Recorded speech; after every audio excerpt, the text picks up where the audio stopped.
He was just the janitor, a man paid to be invisible. But in a few moments, he's going to break every rule walk onto that stage and play one forbidden song.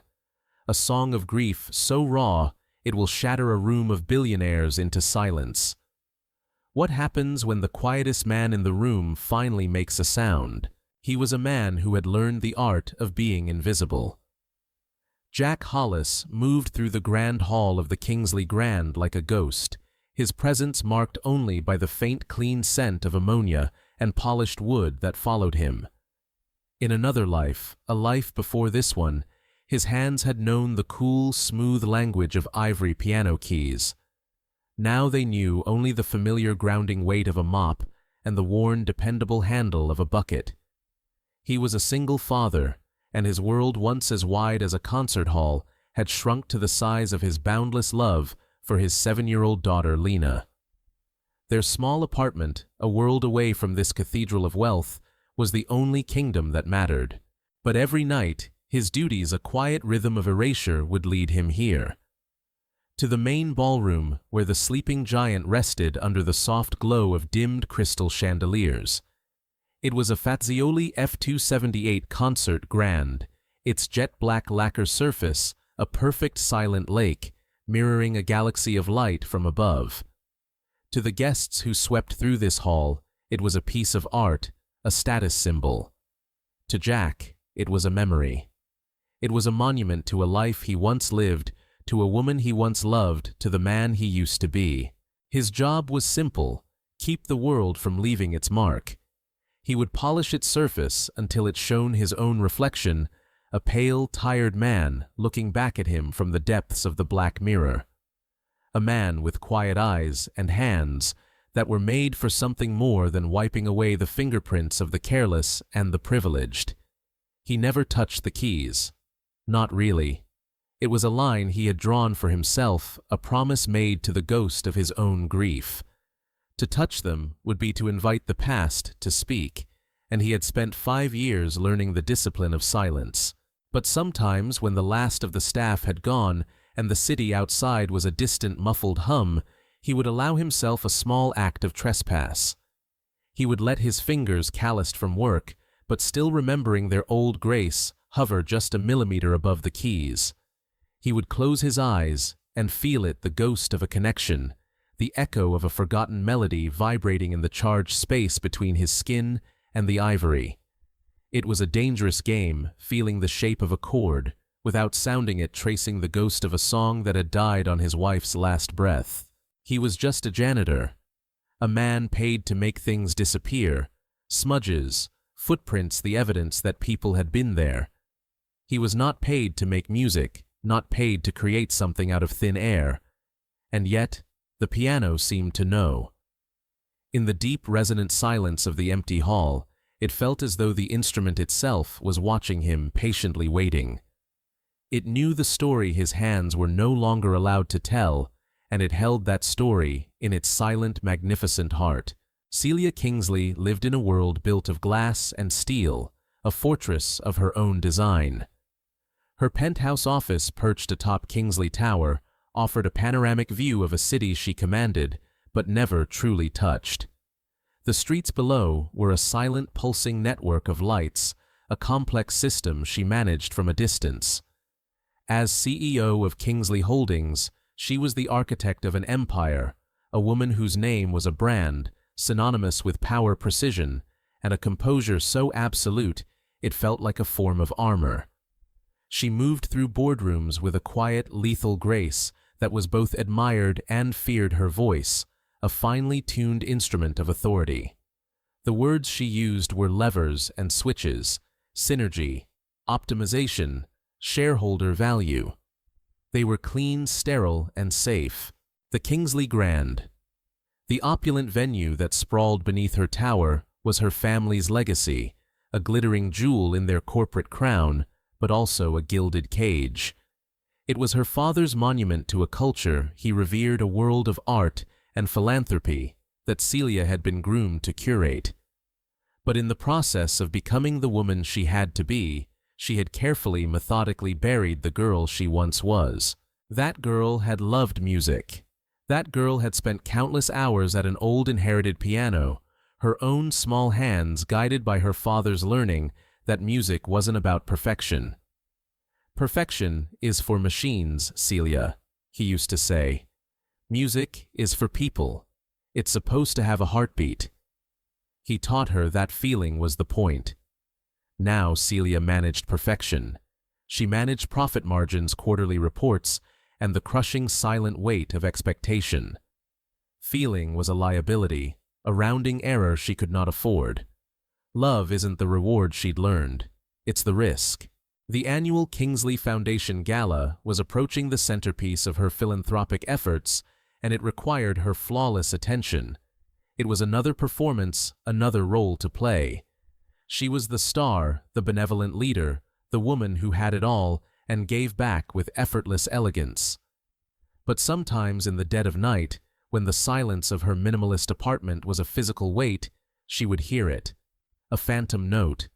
A fragment of a melody that felt like a question she had long ago forgotten how to answer. It was a ghost in her machine, a reminder of a language she no longer spoke. And with each passing year, the silence in her life grew louder, and the ghost note grew more persistent, a single haunting question mark in the fortress of her composure. "Daddy, I drew you a picture." Lena's voice was the anchor in Jack Hollis's quiet, drifting world. It was the one sound that could always pull him back to shore. She stood before him in the doorway of their small kitchen, her small hands holding up a piece of construction paper with the earnest gravity only a 7-year-old can possess. The smell of bleach on his clothes faded, replaced by the scent of crayon wax and unconditional love. Jack knelt, the deep ache in his knees and the weariness of his long shift melting away as he looked at the drawing. It was a stick figure of him. A lopsided smile, big ears, and a shock of brown hair that stood on end. But he wasn't holding a mop or pushing a bucket. The stick figure was seated at a grand piano, its shape unmistakable, and erupting from the instrument were colorful, jagged lines, streaks of vibrant yellow, deep ocean blue, and a fiery, hopeful red. "That's the music," Lena explained, her small, waxy finger pointing at the chaotic rainbow. "It's a butterfly song, because butterflies are happy, but they also have to fly a long, long way." He felt a familiar, bittersweet ache blossom in his chest, a mix of profound love and a deep, tidal sorrow. She saw him. His daughter, with her clear, uncomplicated eyes, saw right through the uniform, past the invisibility he wore, like a second skin. She didn't see the janitor. She saw the man he used to be, the man he still was, deep inside where the music was buried. He wasn't just the man who showed up. He was the man who could make butterflies fly out of a wooden box. "It's beautiful, sweetie."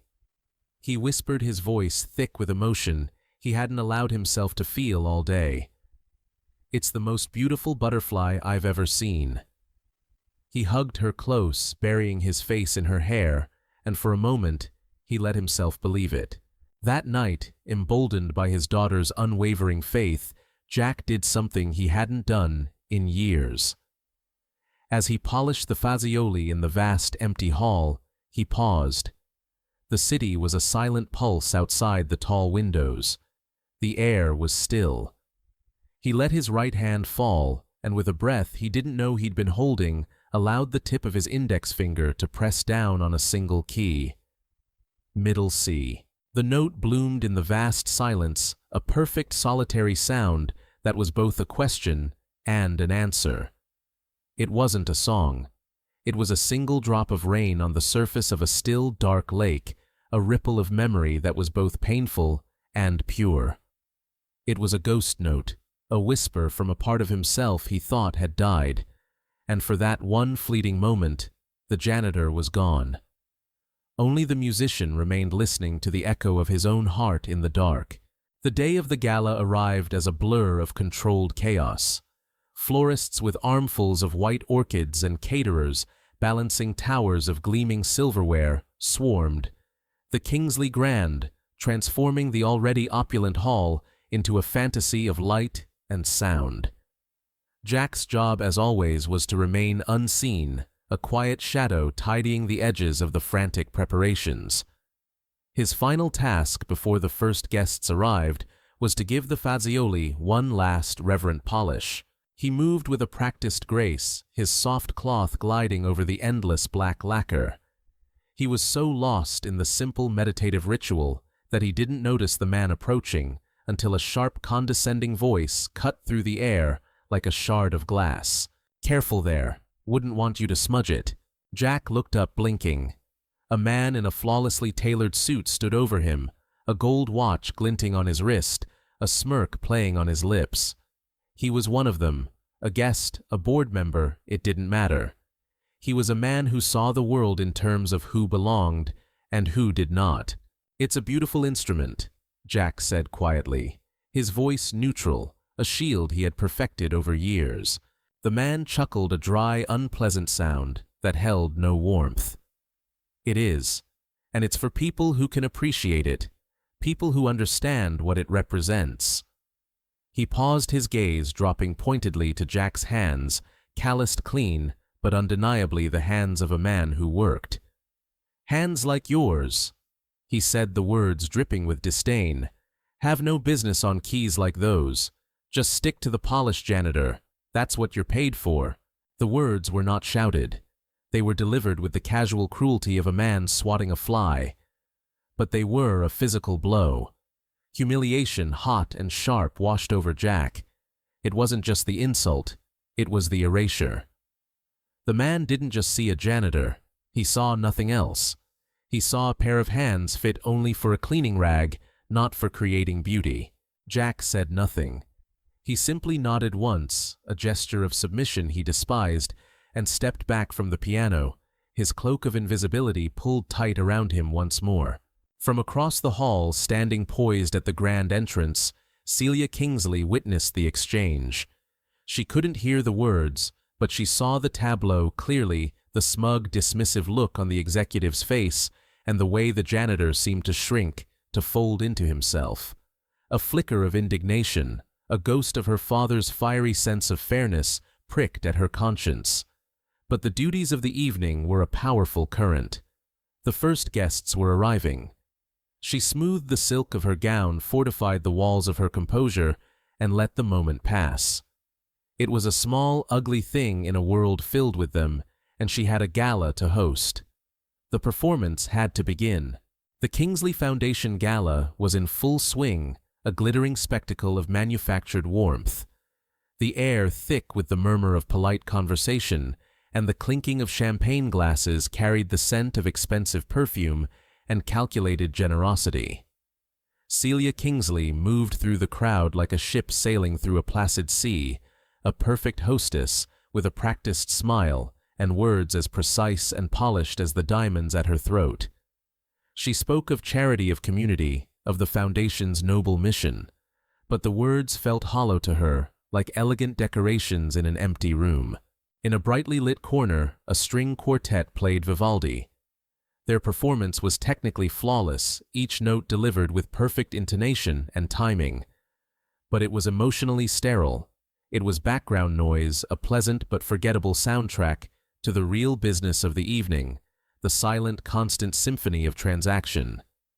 It was the networking, the deal-making, the subtle dance of social power that played out in exchanged glances and firm handshakes. Jack watched it all from the periphery.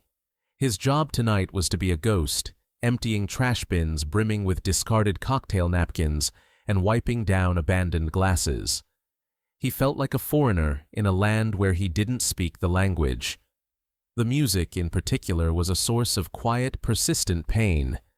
He heard the notes, but he couldn't feel the soul. This wasn't music. It was an accessory, as much a part of the decor as the towering floral arrangements that cost more than his monthly rent. He remembered a time when music was a conversation, a prayer, a raw and desperate confession whispered into the dark. It was the language he and his wife had spoken when words failed. Here, it was just another commodity being traded. He saw Celia Kingsley take the stage, a queen in her castle of glass, speaking eloquently about giving back to a world she seemed so far removed from. He saw the guests, their faces masks of polite, detached interest, applauding on cue. The sting of the earlier insult still lingered, a dull throb beneath the surface of his professional calm. "Hands like yours," the man had said, as if work and worth were the same thing, as if dignity had a price tag. In this cavernous, beautiful space, filled with so much noise and laughter and light, all Jack could feel was an overwhelming, crushing silence.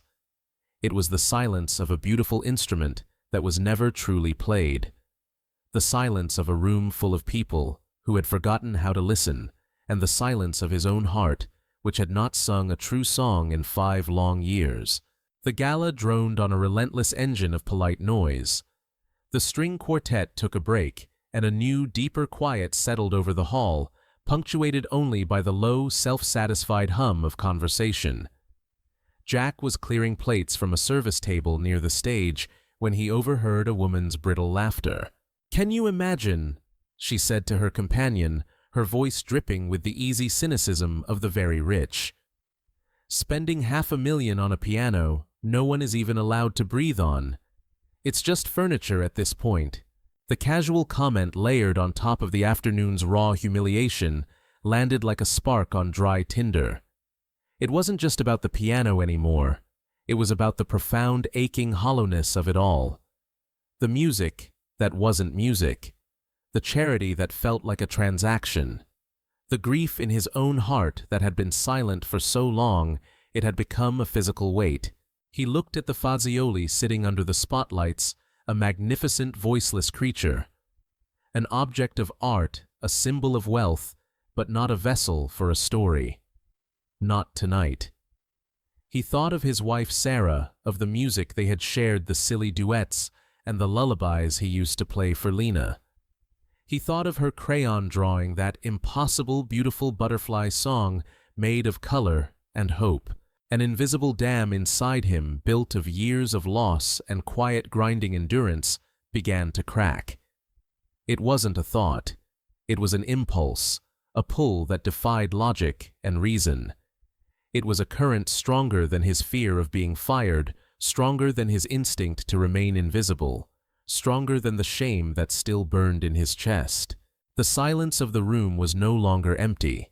It was a vacuum, a hollow space demanding to be filled with something real, something true. And his grief, his long-suppressed, suffocating grief, finally found its voice.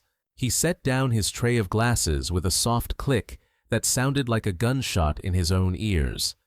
His hands were trembling, not with fear, but with a strange, terrifying sense of purpose. He straightened his uniform jacket, took a steadying breath, and began to walk toward the stage. Each step was a lifetime. Each step was a betrayal of the promise he'd made to stay hidden. Each step was a journey back to himself. Every head turned. A wave of confused, indignant murmurs rippled through the crowd as the janitor, the invisible man, walked onto the brightly lit stage. Security guards in crisp black suits tensed their hands, moving instinctively toward their radios, ready to intervene. Celia Kingsley, mid-conversation with a city councilman, froze. A sense of disbelief and a jolt of pure alarm seized her. What was he doing? Jack didn't look at any of them.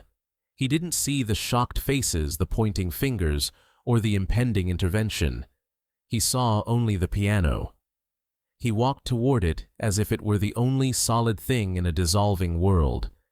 He sat on the bench, the polished wood, cool and steady beneath him. For a single eternal moment, he just breathed, his hands hovering over the keys. Then he began to play. The first notes of Chopin's Nocturne in C-sharp minor fell into the room. They were so soft, so impossibly fragile, they were almost lost in the surprised silence. This was not a performance. This was not for them. This was a confession. The music told a story of unbearable loss, of a love that had become a phantom limb, still aching with a cold fire years after it was gone.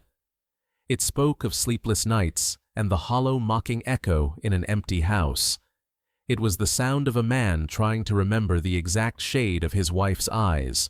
But then, just as the sorrow threatened to consume the melody, a new theme emerged. It was a thread of light in the overwhelming darkness, a simple, almost childlike refrain. It was the sound of a little girl's laughter, the memory of a small, trusting hand held tight in his, the simple, stubborn courage to keep going. It was Lena's butterfly song woven seamlessly into Chopin's deep, cavernous sorrow. The music swelled no longer fragile, but powerful. It filled every corner of the vast hall, a raw, undeniable truth that could not be ignored or polished away. The polite murmur of the crowd had long since died. They were utterly still, their practiced masks of polite interest stripped away, leaving them exposed and vulnerable. They were not listening to a janitor. They were not listening to a musician. They were listening to the unvarnished, unfiltered sound of a human heart, breaking and healing all at once. For Celia Kingsley, standing frozen amidst the silent crowd, the music was a key turning in a lock she had forgotten existed. Each note seemed to bypass her carefully constructed defenses, her firewalls of composure, and strike directly at a place deep inside her she had long considered a sealed, abandoned room. The composure she wore like a shield, the one she had spent years perfecting, dissolved. The polished CEO, the untouchable Ice Queen, vanished, and in her place was just a woman listening. The melody wasn't just Jack Hollis's story, it was hers too. It was the memory of her older brother David, the true musical prodigy of the Kingsley family, his young fingers dancing across these very keys with an effortless joy she had always envied. It was the memory of the swift, cruel illness that took him too soon, and of her father's subsequent emotional retreat into a fortress of his own silent grief, leaving Celia to carry the crushing weight of the family legacy alone. She had buried her own sorrow under layers of ambition and ruthless control, believing what her father had taught her in his absence, that vulnerability was a weakness the world would exploit. She had chosen to be strong instead of being sad, not realizing until this very moment that the two were not mutually exclusive. But this music, so full of sorrow and yet so stubbornly, fiercely resilient, told her she had been wrong. It told her that true strength wasn't the absence of brokenness, but the courage to make something beautiful from the jagged pieces. It was a lesson she had once known whispered to her by her father in a different lifetime, before loss had rewritten their family's score. She looked at Jack Hollis, this man in a janitor's plain gray uniform, and for the first time she truly saw him. He was not an employee. He was not an inconvenient disruption. He was an artist, a survivor, a man who had not let grief destroy him, but had instead learned to make it sing. And in the reflection of his raw, honest music, she saw her own silent, aching loss finally given a voice. She felt a single hot tear trace a path down her cheek, and for the first time in 15 years, she didn't wipe it away. The final note hung in the air, a perfect shimmering sphere of sound, before fading into an absolute, profound silence. For a breathless moment, no one moved. No one breathed. The entire room was held captive by the ghost of that last, perfect note. Then, as if waking from a dream, Jack slowly lifted his hands from the keys. The spell was broken. The warm cocoon of the music dissolved, and the cold, stark reality of what he had done crashed down on him. He stood up, his face pale under the harsh stage lights, expecting the roar of outrage, the sharp hand of a security guard on his shoulder. He braced for the storm. He turned and walked off the stage, disappearing into the dark maw of the service corridor, from which he had emerged, leaving a stunned silence in his wake. The smug executive who had mocked him earlier, a man named Mr. Davies, was the first to find his voice. "Unbelievable," he hissed to Celia, his face a mask of purple-tinged outrage. "The sheer audacity. He needs to be fired. Immediately. This is an absolute disgrace to the Kingsley name." But Celia didn't hear him. She was still lost in the echo of that final note, a sound that had rearranged the very atoms in the room. She turned and looked at Davies, her eyes clear and sharp, and for the first time that night, her voice held no artifice, no practiced polish. "Be quiet," she said. The command was not loud, but it sliced through his sputtering indignation with the clean, cold precision of a surgeon's scalpel, stunning him into silence. His mouth hung open slightly, a fish gasping for air. She didn't give him a second glance. She turned the silk of her gown rustling like dry leaves and followed the path the janitor had taken, walking toward the darkness of the service corridor. She left behind a room full of bewildered guests, a sputtering executive, and the shattered glittering remnants of her own carefully guarded composure. It was an unexpected, unscheduled intermission in the meticulously orchestrated performance of her life, and she had no idea what the next act would be. She found him on a small utilitarian service balcony, a stark concrete ledge overlooking the glittering, indifferent city. He was leaning against the cold metal railing, his shoulders slumped, a man bracing for the inevitable fallout. He didn't seem surprised to see her, only resigned. "I'm sorry, Ms. Kingsley," he said, his voice quiet, the sound almost swallowed by the vastness of the night. "I don't know why I did that. I'll get my things." Celia stepped out onto the balcony, the cool night air a stark cleansing contrast to the stuffy perfumed ballroom.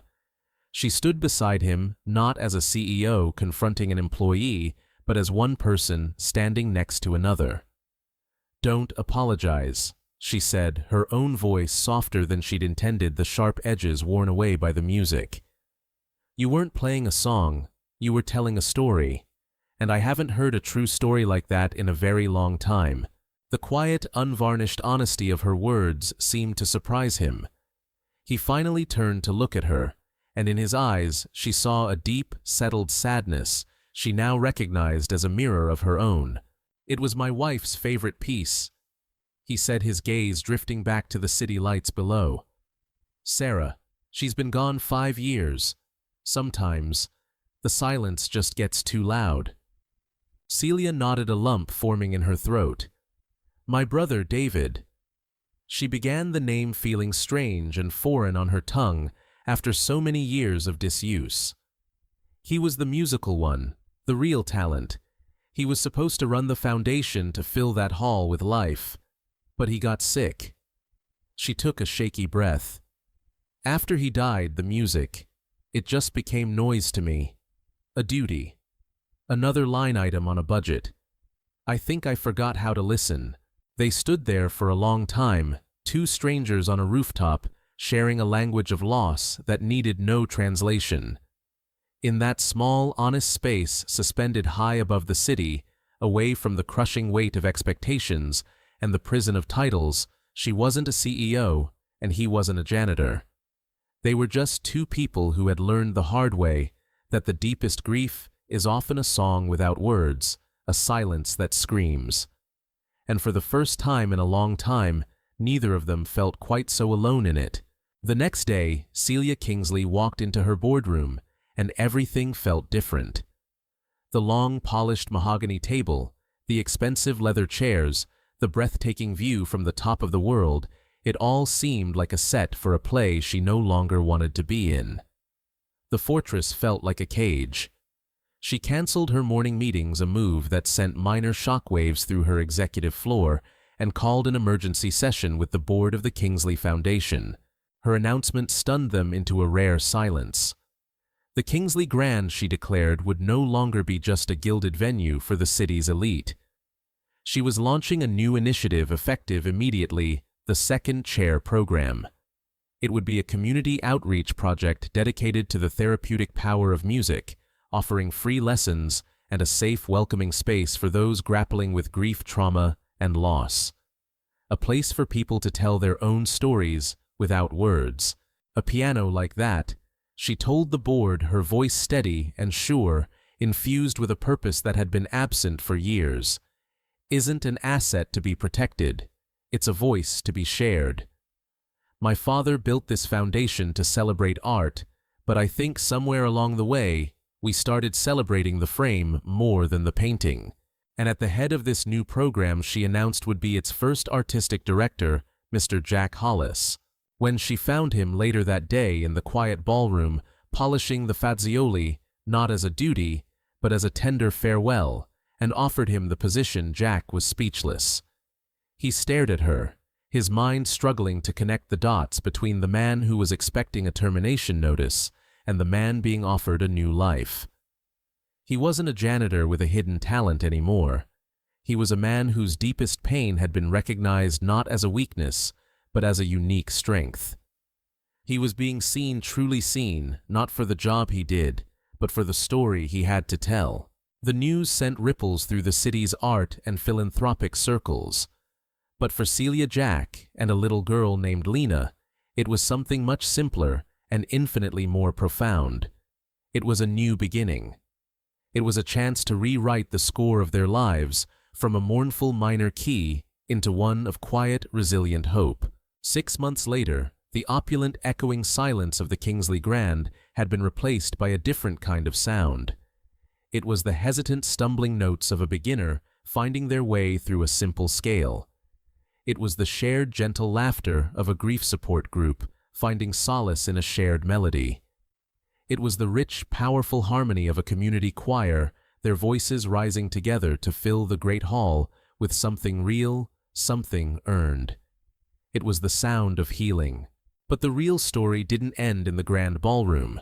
It didn't end with newspaper articles praising Celia's bold new vision or with the success of the second chair program. It ended here in Jack's small, warm apartment, a place filled with the comforting scent of spaghetti sauce and the happy lived-in clutter of a life no longer on hold. An old, slightly out-of-tune upright piano, bought second-hand for $100, stood proudly against one wall. Its wood was scarred and its keys were yellowed, but it was loved. Jack sat at the bench, not performing, but simply playing a gentle, wandering melody that was part lullaby, part question. Lena was on the floor, a universe of crayons spread around her, diligently drawing a picture of 3 stick figures holding hands under a lopsided, colorful rainbow. And sitting in a worn armchair that had long since molded itself to its occupant, a simple mug of tea warming her hands, was Celia.